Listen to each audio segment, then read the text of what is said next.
بسم اللہ الرحمن الرحیم۔ السلام علیکم، آپ دیکھ رہے ہیں میرا یوٹیوب چینل، میں ہوں عمران مور۔ ناظرین، اس وقت اہم نیوز میں بتاتا چلوں سب سے پہلے کہ عمران ریاض کہاں ہے، اس کے بعد ارشد شریف قتل کیس کی تحقیقات کہاں تک پہنچی۔ آج عدالت میں اس کے بارے میں بات چلی کہ سب سے پہلے عمر عطا بندیال نے پوچھا کہ ارشد شریف کیس کا کیا ہوا، اور اس کے بعد عمران ریاض کے بارے میں پوچھا گیا کہ عمران ریاض کہاں ہے۔ اور تیسری بات یہ کہ سپریم کورٹ نے کہا کہ یہ مجھے بتاؤ، سب سے زیادہ کیس کی ضمانت کل تک ملتوی کی جائے گی، نظر ثانی کیس کی ضمانت کل تک ملتوی کی جائے گی۔ اب پہلے ہم چلتے ہیں ارشد شریف کے کیس کی طرف۔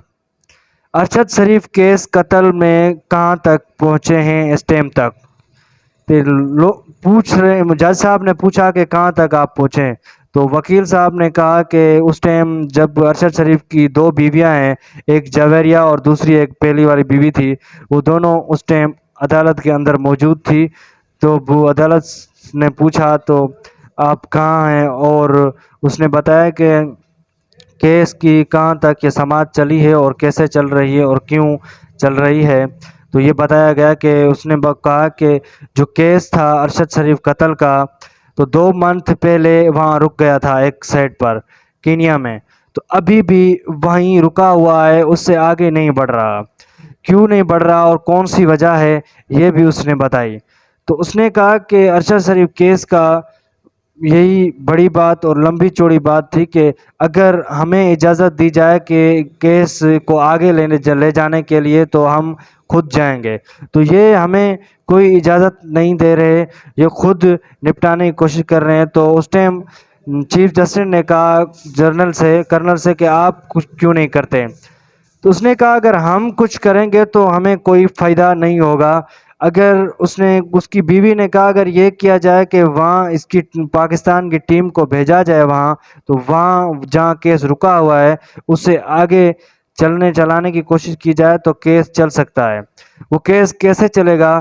سب سے بڑی بات تو یہی ہے کہ اس کیس کو آگے چلانے کے لیے سب سے پہلے پاکستان کی افسروں کی ضرورت ہوگی اور پاکستان کی ہی لوگوں کی ضرورت ہوگی، تو یہ کیس آگے بڑھے گا۔ تو کرنل نے کہا کہ یہ تو نہیں ہو سکتا، پاکستان کے لوگ وہاں نہیں جا سکتے، کینیا کی خود ہی پولیس کوشش کرے گی کیس کو آگے بڑھانے اور کیس کو سولو کرے گی۔ لیکن اس کی بیوی نے جو پہلی بات کہی تو صحیح کہی تھی، لیکن اس کیس کو آگے نہیں بڑھایا جا رہا، اس کیس کو وہیں روک کے رکھا ہوا ہے۔ اگر یہ آگے گیا تو ان لوگوں کو نقصان ہوگا، سب سے بڑی بات یہی ہے۔ تو کرنل وہاں اس بات کو سن کر چپ ہو گئے، اس نے اس بات کو آگے نہیں بڑھایا، کہا کہ یہ بات بھلے ہی لمبی چوڑی ہو لیکن ہم اس بات کو آگے نہیں لے جائیں گے، اس بات کو وہیں روک کے رکھیں گے۔ تو اس نے وہیں روک دی بات، تو پھر چیف جسٹس خاموش ہو گئے۔ اس کے بعد چیف جسٹس نے یہ بات پوچھی گئی کہ عمران ریاض کہاں ہے؟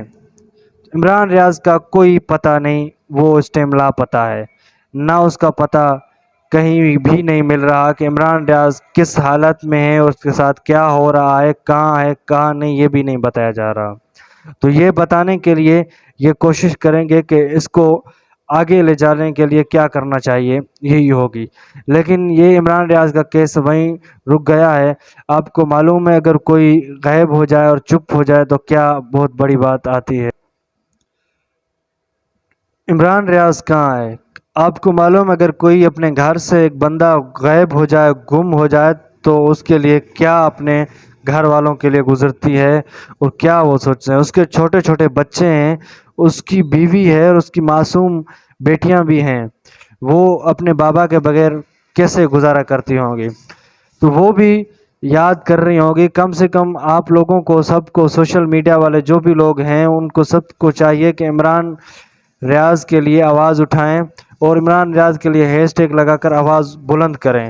اور یہی اگر کوئی بندہ آپ سے ملے یا کہیں جگہ ملے، آپ یہی کہیں کہ عمران ریاض پتہ نہیں کہاں ہے، اسے اللہ رہائی دے اور اسے جلد سے جلد چھوڑا جائے، یہی دعا مانگا کریں اللہ تعالیٰ وہ جہاں بھی ہے محفوظ ہو اور اللہ اسے خوش رکھنا اور سلامت رکھے، اللہ تعالیٰ یہی دعا مانگنی آپ کو۔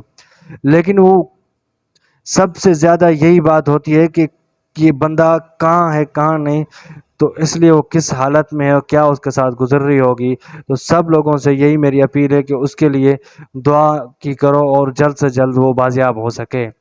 تو چینل کے بھی خیال رکھنا اور اپنا بھی خیال رکھنا۔ ملتے ہیں اگلے ولاگ میں۔ اللہ حافظ، السلام علیکم۔